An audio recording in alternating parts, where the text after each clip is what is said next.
It's time for what is essentially the holiday edition of Shelf Life. And just as last month, I decided to make use of the month to give you something other than a book, I'm going to do the same thing again. How about that? This time, though, I'm thinking Christmas. What is Christmas really about? It's about kids and toys, as far as I'm concerned. It's also about adults who like toys as well, you know? And so I'm going to talk about a board game. I think that'll be my December thing going forward, if you guys enjoy it.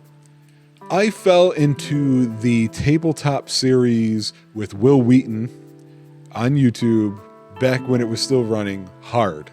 When I learned about it, I checked it out, and I was floored by how well done it was.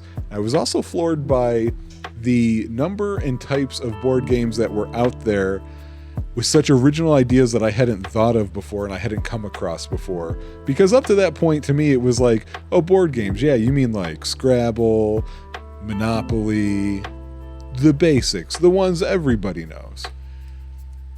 When I have people over to play some board games, I always try to do a pattern with them.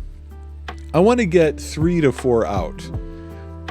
One is going to be sort of the lubricator. This is a real simple, easy to get into game, doesn't take a whole lot of explanation, it's still fun, and it just starts getting that brain process going.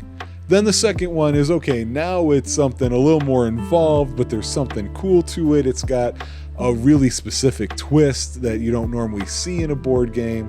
And then finally, the last ones, it could be things that are over the top funny or weird, or really extended long gameplay because it's a deep game. There's a large rule set, that sort of thing. So if we're going to start doing this in December, I figured might as well start with a lubricating game. And one of my favorites to get started with for those get-togethers is Tsuro. This is such a unique game, and I think it is a brilliant masterpiece because its simplicity belies the fact that it is just that much fun, that easy to get going, and is just weird enough, just the kind of thing you don't play too much, so that when you play this with people, nobody's really memorizing what the tiles are for this game and building strategies and really trying to win. And instead, it's just full of moments of, oh God, what am I going to do now? And oh, I didn't mean to do that. And now look, I'm out of the game. If you don't know what Tsuro is, you have a board that has a checkerboard pattern on it. And you have little player pieces, pawns, tokens, meeps, whichever word you prefer, that represents you in a whole bunch of different colors. And you have these tiles, which are almost like cards the way that they're dealt out to people. But on one side of them is some really weird line art. And what you have to do is set a tile down in a spot that connects to where you currently are.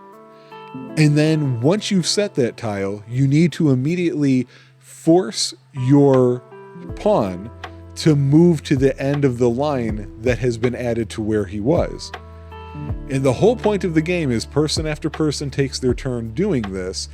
You need to be the last one to stay on the board. Because eventually, can't be avoided as far as I'm aware, eventually everybody's path is going to lead them back to the board's edge, which means they flew out of the Tsuro land and it's game over for them. It's just so quick and easy to pop into.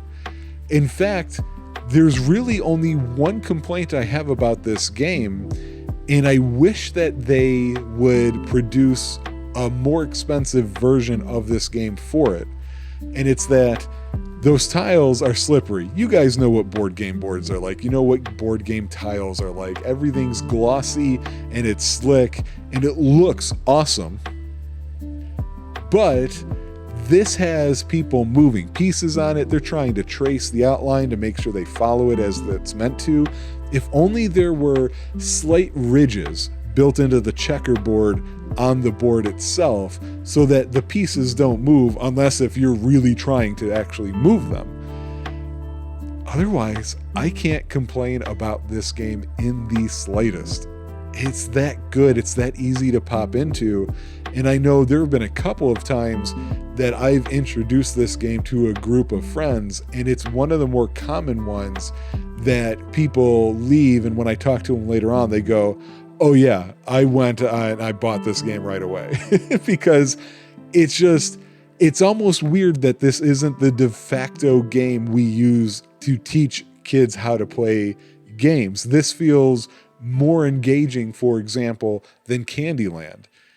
But have you played anything similar? It's also got a sequel, Tsuro of the Seas. I haven't played that one. That one looks a little intimidating because now you're trying to not get chomped by a dragon. And so there's an extra element to it. But at some point in the future, I absolutely want to give that a try as well. It's put out by Calliope Games. I'm familiar with them for a couple games. They seem like a really solid one. Usually everything I get from them fits this opening act of a game for them. I'm thinking Roll for It, which will definitely be done at some point on this show for sure. It's just, they know games. The designer of this game really got it. And I hope you guys give it a try and have fun with your friends and or family. So it's been a great year. I hope you guys who stopped in on Shelf Life, which I know is like the least interesting show, I hope that you enjoyed it and that you'll keep following along. And hey, again, don't just listen to what I got to say. Give me some of your stuff too. All right. This can't be a one-way street of sharing. Happy New Year, guys.